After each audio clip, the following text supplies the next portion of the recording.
luego había que darle vueltas a la manivela, llevar el rollo a revelar y te entregaban unos días después las fotos ya reveladas, impresas. Esa empresa, Kodak, el año en el que más vendió, todos los aquí presentes ya habíamos nacido, no estamos hablando de algo que haya sucedido hace muchísimo tiempo. En el año 2000 tuvo su récord máximo de ventas Kodak. Fue el mejor año en ventas en toda la historia de la empresa. Y solamente 12 años después quebró, se declaró en bancarrota, porque surgieron nuevos productos que al principio eran más caros, pero que después se volvieron inclusive más baratos que andar comprando cámaras, rollos y llevando a revelar. ¿Qué producto fue el que desplazó por completo a Kodak? ¿Con qué tomamos fotos ahora? Con los celulares, los teléfonos inteligentes. Otro ejemplo, esta calle que ven aquí es la calle más famosa de Nueva York, la famosa Quinta Avenida de Nueva York. Esta foto está tomada en el año 1900. Si se fijan, hay prácticamente puras carretas de caballos, pero ya existían los vehículos. En ese círculo van a encontrar un vehículo de motor. No es que no existieran. ¿Por qué la gente compraba carretas y no vehículos? Por el precio, porque eran carísimos los vehículos en ese momento. Pero ¿qué pasa cuando un hombre de nombre Henry Ford, a partir del lanzamiento de la serie T, empieza a producir vehículos en serie y se vuelven inclusive más baratos, se vuelve más económico tener un vehículo que andar manteniendo caballos y carreta y todo lo que implica el mantenimiento de una carreta? Que se dio una disrupción. Esa misma calle, solamente 13 años después, prácticamente ya no van a encontrar ustedes carretas. Si hay una por ahí, nunca falta el que quiere seguirle a la antigüita. Se dio una disrupción en el mercado.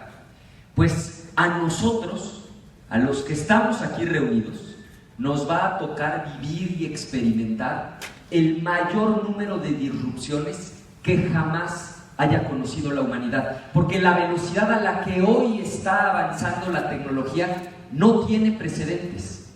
Pongo este ejemplo. Otra vez, en el año 2000, esta computadora, estamos hablando de una computadora de 150 metros cuadrados, digamos, imagínense casi una cuarta parte de un auditorio como este, de ese tamaño era la computadora, carísima, valía 1,000 millones de pesos, es decir, solo la podría comprar o una gran universidad, un gobierno, no era algo que una persona pudiera comprar. Tenía una capacidad de procesamiento de 1 teraflop. Bueno, pues esta tarjetita que está deteniendo ese señor en la mano tiene el doble de capacidad de procesamiento, el doble, y no vale 1,000 millones de pesos, vale 1,200 pesos. A esa velocidad ha estado avanzando la tecnología. Y hay quien dice, bueno, siempre ha habido muchos cambios, sí, pero nunca tan bruscos, nunca tan rápidos. Lo que se conoce como la velocidad de adopción de las nuevas tecnologías nunca había sido tan acelerada. ¿Cuánto tiempo tardó en que en Estados Unidos el 10% de la gente tuviera teléfono fijo y eso pasara al 90%? Tardó más de 70 años. ¿Cuánto tiempo tardó esa misma transición del 10% al 90%, pero ahora con el teléfono celular? Ya nada más tomó 14 años. ¿Cuánto tiempo tomó con los teléfonos inteligentes? Ya solo 8 años. Es decir, como nunca las nuevas tecnologías están siendo adoptadas a velocidades verdaderamente vertiginosas. Y quiero poner un ejemplo concreto de por qué el cambio en el país se tiene que plantear necesariamente con visión de futuro. Seguramente han oído que una de las propuestas centrales de López Obrador es construir 6 refinerías. Una refinería, acuérdense, es una fábrica gigantesca, solo hay 6 hoy en todo el país. Esto implica construir otro tanto de las que tenemos, que lo que hace básicamente es convertir petróleo en gasolina. Eso es una refinería. Él está proponiendo construir 6. ¿Tiene una lógica de diagnóstico? Sí, Hoy, más de la mitad de la gasolina que se vende en México la estamos importando. Entonces él dice que es como si estuviéramos produciendo naranjas en México, mandando las naranjas al extranjero y nos estuvieran regresando el jugo de naranja, pero más caro. Entonces, hasta ahí el planteamiento pues parece como que sí hace sentido. Tenemos muchísimo petróleo en el país, no tenemos la capacidad de convertirlo en gasolina, lo mandamos al extranjero, fundamentalmente a Estados Unidos, y nos lo regresan más caro ya convertido en gasolina. ¿Cuál es el primer problema? ¿Cuánto cuesta una refinería? Una refinería, por eso nada más hay 6 en el país, vale más o menos unos 120,000 millones de pesos. Eso vale una sola refinería. Estamos hablando que el presupuesto del estado de Querétaro es de 40,000 millones. Implicaría para una sola 3 años completitos el equivalente a todo el presupuesto del estado de Querétaro. Ahora multiplíquenlo por 6 para que veamos el orden de magnitud que esa inversión implicaría. Porque claro, construir 6 refinerías implica dejar de hacer otras cosas, dejar de invertir en otros rubros. Ahora, ¿cuál es el problema de ese planteamiento? Que entre otras nos vamos a encontrar en el cortísimo plazo con la disrupción de los vehículos eléctricos. Miren, un vehículo eléctrico sí es mejor que un vehículo de gasolina, por donde le vean. ¿Por qué son mucho más baratos en términos de mantenimiento? Porque un vehículo de gasolina tiene 2,000 piececitas móviles. Un vehículo eléctrico nada más tiene 18 piezas que se mueven. Son mucho más baratos de operar, es más barato conectarlos a la corriente que andar cargando gasolina. Aceleran más rápido, son completamente silenciosos, no contaminan, no hay emisiones de CO2. Entonces, ¿sí o no son mejores los vehículos eléctricos? ¿Y por qué no todo el mundo los compra? Porque son mucho más caros. Pero cuando eso cambie, se va a dar la disrupción. Y vean la velocidad a la que eso está cambiando. Apenas en 2014, estamos hablando hace 3 años, comprar un vehículo eléctrico valía más o menos 1,5 millones de pesos. No crean que una camionetota, un vehículo eléctrico compacto valía 1,5 millones de pesos hace 3 años. Para el 2017 ya valían la mitad los vehículos eléctricos. Para el año 2024 los vehículos eléctricos van a costar menos o lo mismo que cuesta un vehículo de gasolina. Ahí se va a dar la disrupción. Por eso ven ustedes que hoy todas las marcas fabricantes de coches en el mundo están ya cambiando su tecnología para producir justamente vehículos eléctricos. Bueno, pues construir una refinería no solamente cuesta mucho dinero, sino que también toma tiempo. A marchas forzadas, suponiendo que el país tuviera los recursos, más o menos por aquí, el año 2024, es cuando se terminarían de construir las 6 nuevas refinerías. Hará sentido que justo en el año en el que va a empezar el declive del consumo de gasolina, no solamente en México, en el mundo, si algo va a sobrar en el planeta, va a ser capacidad de refinación. Va a haber refinerías disponibles en todo el mundo, va a caer el consumo de gasolina. Hará sentido gastarnos 6,000 millones de dólares por refinería y construir 6 y terminarlas de construir en el año 2024. ¿Les haría sentido a ustedes? Pues lo que tenemos que hacer entonces es apostar por energías limpias, por energías renovables, como ya lo están haciendo muchos países en el mundo. Y además hay que recordar que México, por distintas condiciones, tiene un lugar privilegiado para producir energías limpias y energías renovables. Otra disrupción a la que nos vamos a enfrentar, y particularmente nuestra generación, ustedes como recién egresados, va a ser la de la robotización. Antes ustedes entraban a una fábrica y lo que veían eran muchísimas personas y pocas máquinas, y esto se ha venido invirtiendo. Ahora ustedes entran a una planta nueva, y lo que ven es muy poca gente y muchísimas máquinas. Por cierto, esto es algo que este señor no entiende. Él cree que los empleos que se han estado perdiendo en Estados Unidos tiene que la razón por la que se han perdido es porque los mexicanos les hemos ido a quitar esos empleos. Eso es completamente falso. Está perfectamente documentado que la mayoría de los empleos que se han perdido en Estados Unidos se han perdido justamente por los procesos de robotización, por los procesos de automatización. Por ejemplo, Walmart usa ya estos drones para levantar todos sus inventarios. Entonces estas maquinitas le han quitado el trabajo a todas las personas que antes hacían los inventarios. Amazon tiene ya 30,000 de estos robots que hacen todo el trabajo que antes hacían quienes manejaban el montacargas y quienes se encargaban de los almacenes. DHL tiene ahora estos brazos que está ya implementando, que le han quitado el trabajo a toda la gente que antes empacaba. Miren, estas tiendas, Amazon Go, la primera abrió este lunes. Hoy es jueves, ¿verdad? O sea, hace 4 días que abrió la primera tienda de Amazon Go. Está en Seattle. Ustedes entran a la tienda, toman lo que quieran comprar. Por supuesto, para entrar hay que escanear el teléfono y tener la aplicación. No hay cajeras, no hay cajas registradoras y te retiras con el producto que compraste. Hay un reportaje muy amplio en el New York Times del lunes. Mandaron un reportero, por cierto, se trató de robar algo, con permiso de los de la tienda para hacer el experimento, no pudo. La tecnología hoy implica que en estas tiendas ya no se requiere el trabajo que antes hacía una cajera o un cajero. Miren, solo en Estados Unidos hay 3.5 millones de personas que trabajan en una caja registradora. Un último ejemplo de las disrupciones para entender la magnitud de los cambios que nos va a tocar vivir es el de los vehículos autónomos. Estos vehículos que ya no requieren un chofer, eso que ven en la parte de arriba es un LiDAR, un radar láser, ya no tienen chofer. Y esto no es ciencia ficción, ¿eh? Métanse a YouTube. En Pittsburgh tú hoy te puedes subir a un Uber que no trae chofer. Son Ubers ya autónomos. Esto que traen en el techo es una especie de radar, pero láser, que se llama LiDAR. Un dato interesante, Uber le acaba de hacer un pedido a Volvo de 24,000 vehículos autónomos.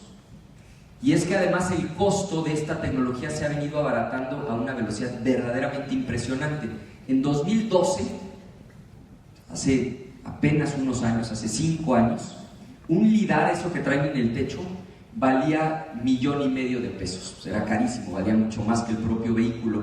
Los últimos LiDARes de la nueva generación valen 5,000 pesos. Así se ha desplomado el precio de estas tecnologías. En México debe haber más o menos 1 millón de personas cuyo trabajo es manejar un vehículo, un camión, un taxi, una camioneta repartidora. ¿Qué va a pasar con todos esos empleos cuando la tecnología de los vehículos autónomos esté ya completamente generalizada? Entonces hay que entender que este proceso de robotización, de automatización, va a tener un impacto fuerte en el empleo y particularmente en ciertos países. Este estudio lo publicó una de las consultoras más serias que hay en el mundo, McKinsey. Los países que ven en gris, omítanlos, no fueron, digamos, incluidos en el estudio. Y el tono de azul lo que indica es, entre más oscuro el azul, más probabilidad hay de que en ese país la automatización y la robotización le quiten el empleo a una persona. ¿Por qué México tiene una alta probabilidad? ¿Por qué está entre los países de más alto riesgo? Porque nuestra economía es en muy buena medida manufacturera. Y justamente la manufactura es lo más fácil de reemplazar o de sustituir con una máquina. Ahora, ¿cuál es el reto? ¿Qué vamos a hacer frente a esta realidad? Lo primero que nos tenemos que plantear es que México con urgencia tiene que pasar de ser una economía de la manufactura, donde lo que vale es la mano de obra para producir cosas, a una economía del conocimiento. Primero porque implica salirnos del riesgo de que se pierdan cientos de miles de empleos, pero segundo, porque los países que se han movido a la economía del conocimiento además tienen ingresos muchísimo mayores para sus ciudadanos. Una economía básica lo que tiene como elemento fundamental es mano de obra barata. Esos son los países que tienen un PIB per cápita entre 600 y 6,000 dólares. Luego están los países intermedios, como el caso de México, países manufactureros, donde el elemento fundamental es la mano de obra calificada. El salto que tenemos que dar es a una economía del conocimiento, donde ahí los ingresos se disparan de 15,000 hasta 60,000 dólares per cápita. Otros países lo han hecho. O sea, si ustedes revisan dónde estábamos más o menos hace 25 años, por ahí del año 85, 90, éramos muchas las economías que estábamos saliendo de lo básico, entrando a la manufactura, pero hay países como Corea, como Israel, como Singapur, como Canadá, que dieron el salto cuántico, se salieron de la economía básica, de la economía de la manufactura y pasaron a la economía del conocimiento. ¿Qué hicieron estos países? Hicieron muchísimas cosas, pero una en particular: invertir en ciencia y tecnología y especialmente en educación superior. En alguna ocasión le preguntaron a Tony Blair cuando andaba en campaña que cuál era su prioridad, y dijo algo que hoy tenemos que decir en México: mi primera prioridad, la educación; mi segunda prioridad, la educación; y mi tercera prioridad, la educación. Eso es lo que tenemos que hacer. La apuesta del futuro tiene que ser la educación.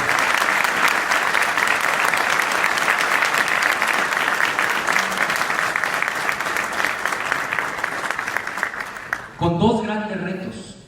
El primero es de cobertura.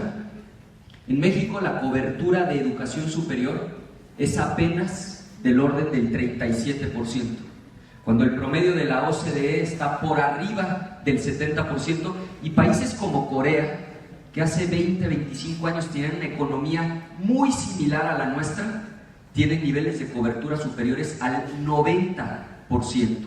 Primer reto, la cobertura.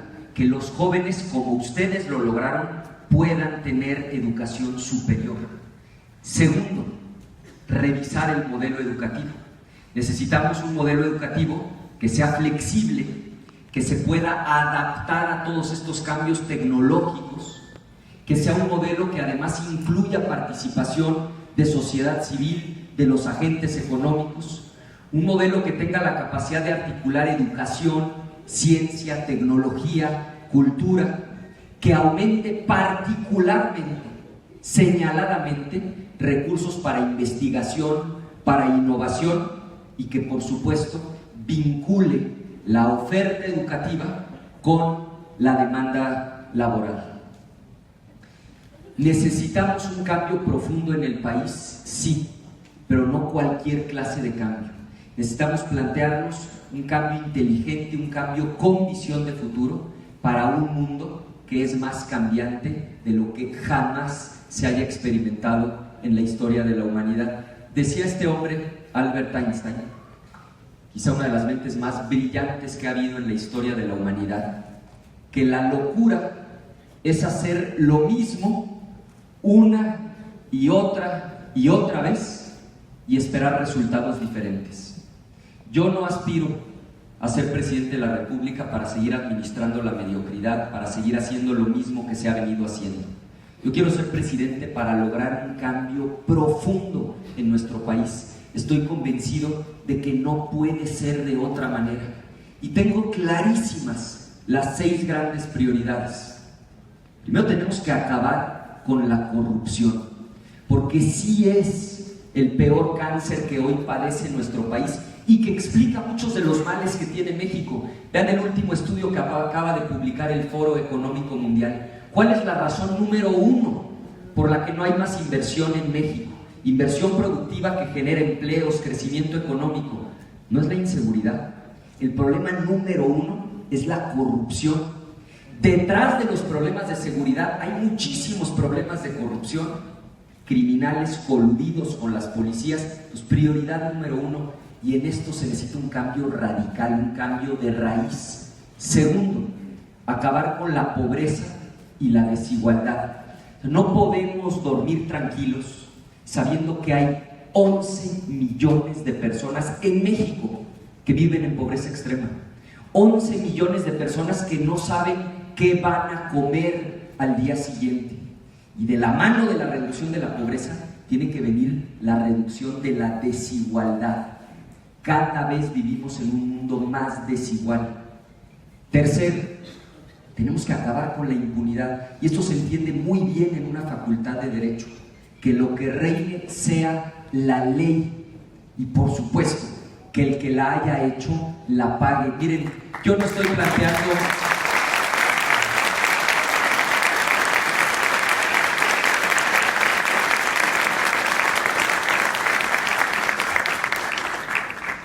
No estoy planteando que haya venganza, pero sí que haya justicia, que quienes la hayan hecho la paguen y se aplique todo el peso de la ley. Cuarto, necesitamos una economía que crezca sí, pero que crezca para todos, no solo para unos cuantos.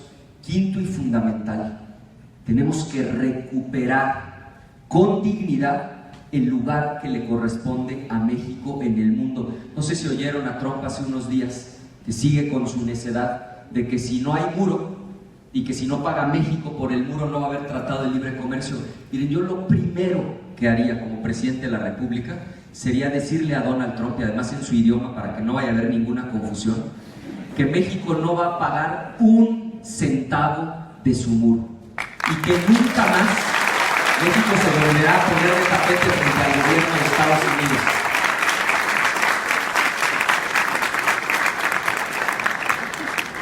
Y finalmente, sexto, recuperar la paz y la tranquilidad. Un cambio de estrategia es indispensable. Vean las estadísticas. Si seguimos haciendo lo mismo, los resultados van a ser los mismos. Cada año hay más violencia en el país. No podemos seguir por esa ruta. México necesita un cambio profundo. Permítanme una reflexión final. Sé que ya me alargué un poquito en el tiempo. Con esto concluyo. No sé si han oído hablar de este señor que va a aparecer aquí, un equilibrista muy famoso del siglo XIX, de apellido Blondán, un tipo famosísimo en aquella época por hacer todo tipo de trucos caminando sobre la cuerda floja. Hay fotos de él empujando una carretilla, caminando de espaldas, con los ojos vendados.